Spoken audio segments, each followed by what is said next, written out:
Hey, my name is Pack from the Package Hybrid, and we are going to have a look at the strict press now. The strict press is a typical strength exercise. We're big believers in proper strength training, and therefore you need to have a proper technique. Let's have a look at this. When you start or when you do a strict press, it is very important that you know the width of your grip. And when you know that width of your grip, you do it every time. Don't have it once a little bit more narrow, once a little bit wider. You want to have exactly the same grip all the time.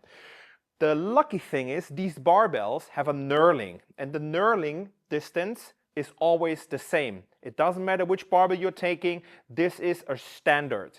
So some barbells don't have knurling in the middle, some do, but we are going to ignore that part because the next parts on the left and the right side, where the knurling is starting, this is always the same. For Leo, that would mean she would now place her thumbs so that her thumb is now at the end of the knurling. She's now going to wrap the thumb around, and this is her grip width. She's always going to have this one. The next step is she's diving below the bar, rolling the elbows in the front, and then from here, as you can see, she already has contact with the barbell. Her back is straight, her abs are engaged, and she is a little bit lower so that she can now, with her quads, lift out the weight out of the rack. Once she has done that, she's going to move back 1 or 2 steps, and then from here, what she's going to do is she's going to roll the elbows a little bit lower. We're doing this to have a proper pressure point, and therefore she can properly work with the shoulders, and once she is roughly about her nose height, the triceps is going to do the rest to get the bar fully overhead. Let's have a look at a couple of reps before we dive deeper into the technique. 1,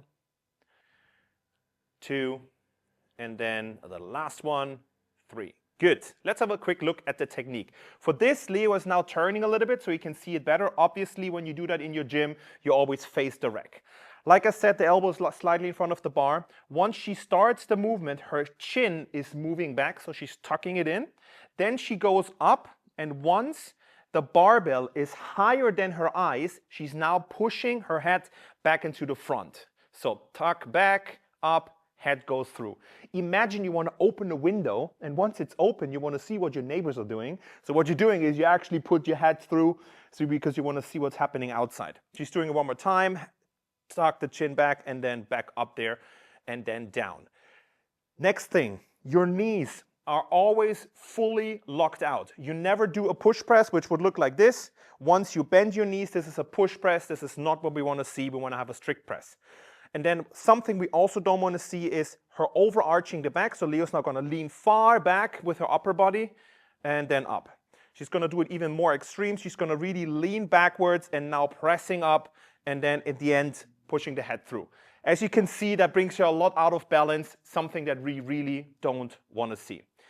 I'm turning her back so that she's to the rack, because once she is done, the only thing she's doing, she's stepping forward. Once the barbell has contact with the rack, she goes down, and this is a strict press.